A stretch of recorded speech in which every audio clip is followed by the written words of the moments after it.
이번 주에 가장 중요한 뉴스는 아무래도 한일 관계, 한일 정상회담일 텐데 그런데 막상 한일 정상회담에서 나온 것을 보면 어떤 진전된 사과가 나온다든가 뭐 특별한 가시적인 성과가 나온 것은 아니지 않냐는 시각이 많습니다. 이번 한일 정상회담 또 앞으로의 일본 관계 어떻게 보십니까? 그 한일 관계는 사실 강제징용 그 대법원 판결 이후에 거의 차단되다시피 했어요. 특히 이제 코로나19의 그 여파로 인적 교류도 중단되었다가 최근에 열렸잖아요. 사실 이것이 과연 어느 나라의 손해인가 따질 때 일본보다 우리가 좀 더 손해라는 현실적인 문제가 있거든요.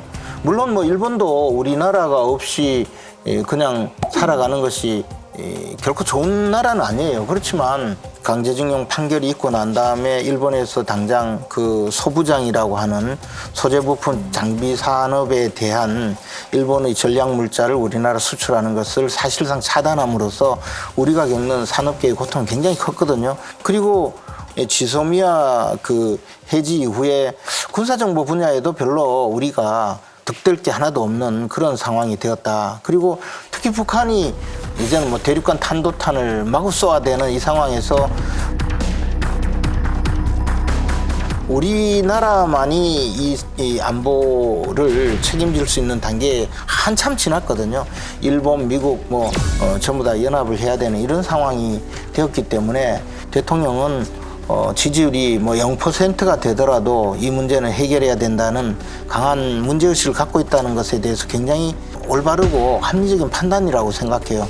이번 방일을 계기로 해서 한일 관계가 상당 부분 정상화되기를 바랍니다. 그런데 그렇게 하려면 자꾸 야당에서 또 주장하는 뭐 과거사 사과 문제 또 강제징용 배상 문제에 대해서 지금보다는 훨씬 진일보된 여러 가지 요구사항 뭐 거기다가 또 그동안에 이제 밀려있던 숙제를 한꺼번에 해결하려고 하죠. 독도 문제부터 시작해서 뭐 여러 가지 끌고 나올 텐데 사실은 첫 단추를 시작할 때는요. 과거에 잘못되었던 관계를 복원하는 것, 신뢰를 회복하는 것이 가장 중요하다고 보고 기시다 총리가 이제 방한을 할 때는 일본에서도 우리나라에 뭐 또 선물을 해야 된다는 생각을 갖고 준비를 할 텐데 우리는 이번에는 그런 세세한 요구보다는 그동안 잠겨있던 문을 열고 문을 두드려서 열고 신뢰를 회복하는 것으로 좀 주안점을 두는 것이 맞지 않나 생각합니다. 좀 부연하자면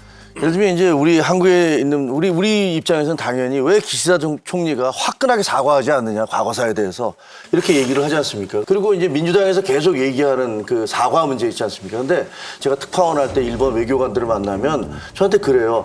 아니 저희가 분명히 사과 여러 차례 했습니다. 근데 왜 사과를 계속 안 했다고 그러십니까? 한국 국민들에게 이런 것도 제대로 좀 알려주세요라고 주장을 하는데 찾아봤어요. 찾아보면요. 고노 다마가 1993년도에 나왔습니다. 고노 외상의 다마가 나왔는데 그때 일본군 위안부에 대해서 강압적으로 모집됐고 일본 정부의 개입이 있었다라는 사실을 인정을 했어요. 93년도에. 2년 뒤에 무라야마 총리가 무라야마 다마를 발표했습니다. 거기서 뭐라고 그랬냐면요. 그 식민지 지배와 침략으로 아시아 제국의 여러분에게 많은 손해와 고통을 줘서 통절한 반성의 뜻을 표하며 진심으로 사죄한다. 이렇게 얘기를 했습니다. 그 다음에 98년도에, 3년 뒤엔 98년에 김대중 오부치 선언이 나왔잖아요. 김대중 대통령이 일본에 가서 의회에 연설하고 오부치 총리가 뭐라고 그랬냐면 식민지배로 한국 국민에게 다대한 손해와 고통을 안긴 역사적 사실을 겸허히 받아들인다. 통절한 반성과 마음으로부터 사죄를 드린다. 이렇게 얘기를 했어요. 그 다음에 고이즈미 다마는 또 무라야마 다마를 그대로 받아들여서 우리가 아시아 국가들에게 대단히 미안하게 생각한다.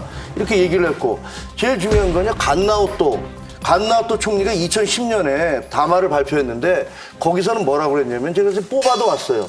거긴 뭐라고 그랬냐면 자 이게 100년 전에 한일합방 조약이 체결돼서 식민지 지배가 시작됐고 그러면서 3.1 독립운동을 얘기해요. 3.1 독립운동 등의 격렬한 저항에서도 나타났듯이 한국인들의 뜻에 반하에 이루어진 식민지 지배에 의해 국가와 문화를 뺏기고 민족적 자긍심에 상처를 입은 데 대해서 정말 그 손해와 아픔에 대해 통절한 반성과 마음으로부터 우러나오는 사죄의 심정을 표명합니다. 이렇게 얘기를 했어요. 그러면 다른 나라가 우리한테 그렇게 얘기했어요. 총리가 그렇게 얘기하는데 이게 사과가 아닌가요? 제가 보기엔 분명한 사과거든요. 그러니까 일본 측에서는 계속 한 얘기가 아니 한국은 우리가 계속 총리 그다음에 관방성 장관 수차례 사과를 했음에도 불구하고 계속 사과를 안 했다고 얘기를 한다. 우리나라 사실 언론들이 이런 부분들에 대해서 제대로 보도하지 않았고 그러니까 일본 측에서는 계속 한 얘기가 그러면 우리가 이번에 또 해도 어차피 또 사과 안 했다고 할 거 아니냐 이런 식의 주장을 하고 있는 거예요. 그래서 저는 사과는 뭐 민주당이나 어떤 뭐 피해자가 만족할 때까지 사과를 해야 된다는 말씀에 어느 정도 동의를 합니다.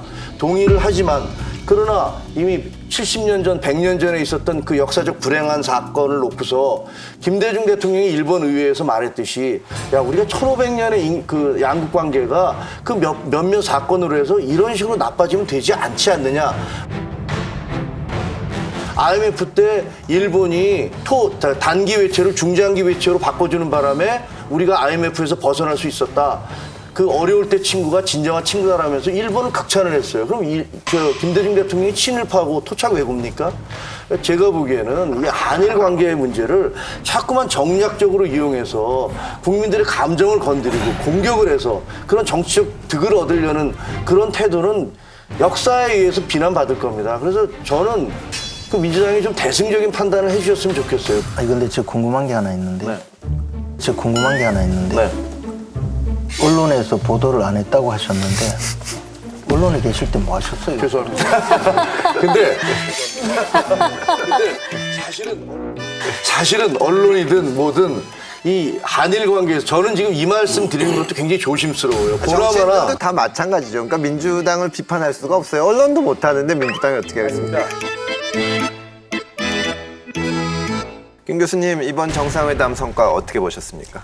네, 뭐 저는 중요한 시작이다 이렇게 생각합니다. 12년 만에 한일 정상이 만났다라고 하니까 이것이 얼마나 놀라운 만남이냐 이런 생각을 합니다. 일본에서 이 징용공 강제 징용공 문제로 인해서 소송을 냈던 분의 자손이 그런 얘기를 하더라고요. 이 문제는 우리 세대에서 좀 끝을 내야지 이것을 우리 또 미래 세대까지 넘겨줄 수는 없는 것이 아니냐 이런 인터뷰를 하시던데요. 저는 그 얘기가 맞다라고 생각합니다. 우리가 언제까지 이 문제로 계속 발목이 잘 피일 것이냐 이런 생각을 하고요. 추가를 하면요. 감성이라는 건 언제든지 이성보다 앞섭니다. 당장은. 하지만 시간이 흐르면 결국 감정은 가라앉게 되고 이성이 승리하게 되는데요. 노무현 대통령도 뭐라고 그랬냐면요. 그 2003년에 일본을 방문을 했어요. 근데 그 방문을 하기 전에 고이즈미 총리가 신사참배를 했어요.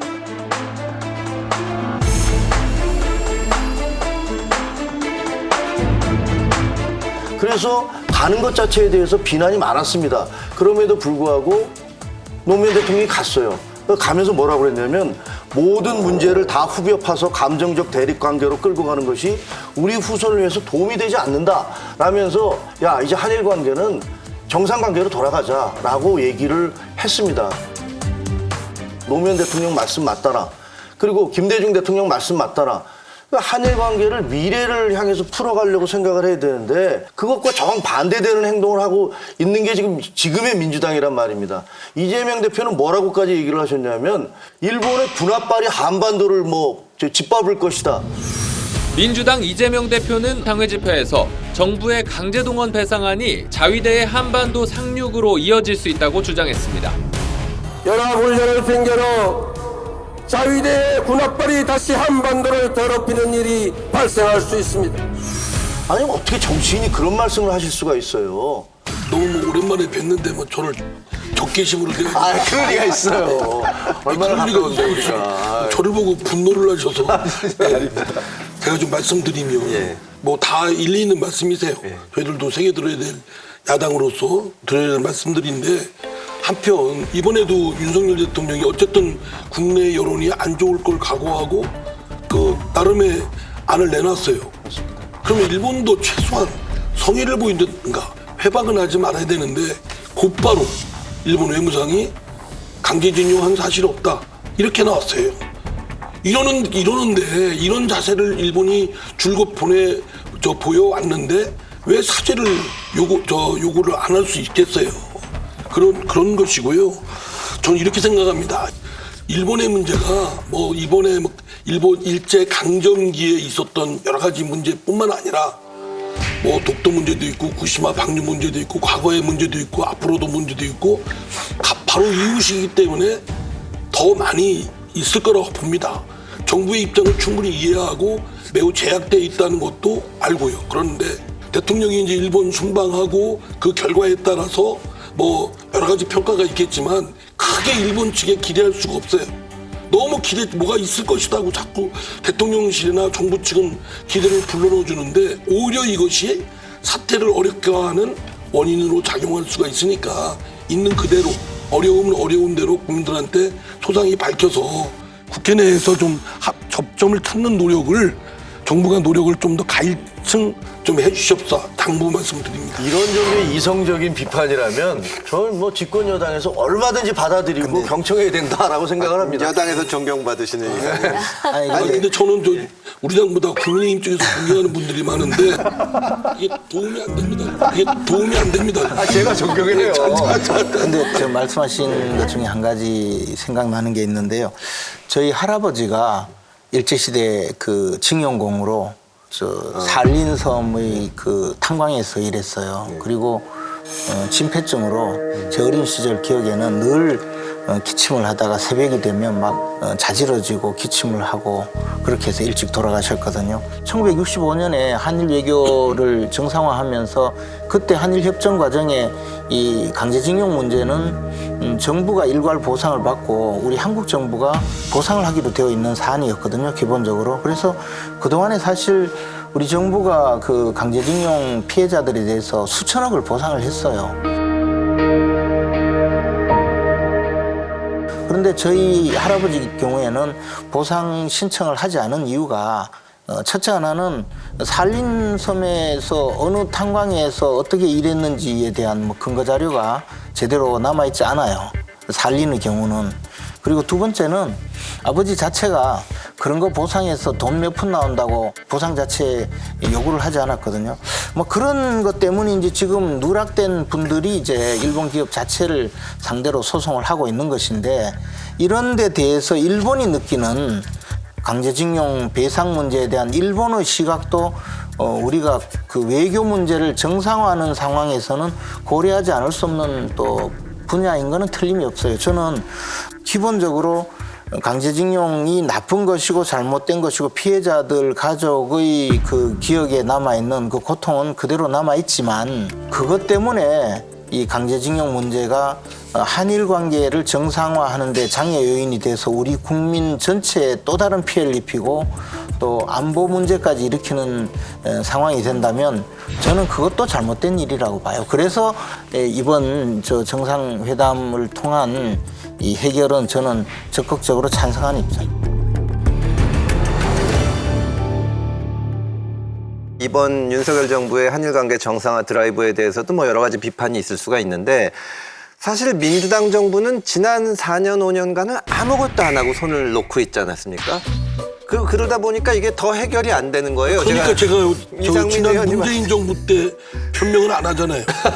그건 뭐 그래서 제가 문재인 정부 때 아무것도 안 했다기보다는 나름 노력했지만 그만큼 어려운 문제였습니다. 그래서 피해자 쪽을 설득을 해서 조금이라도 진일보한 걸 해보려고 했는데 워낙 완강하고 그와 관련된 불응이라든가 그를 도와주는 분들이라든가 이렇게 되면 자칫 걷잡을 수 없는 한일 간의 감정 싸움으로 돼버려서 잠못 건질 수도 없고 그런 고민을 한 거고.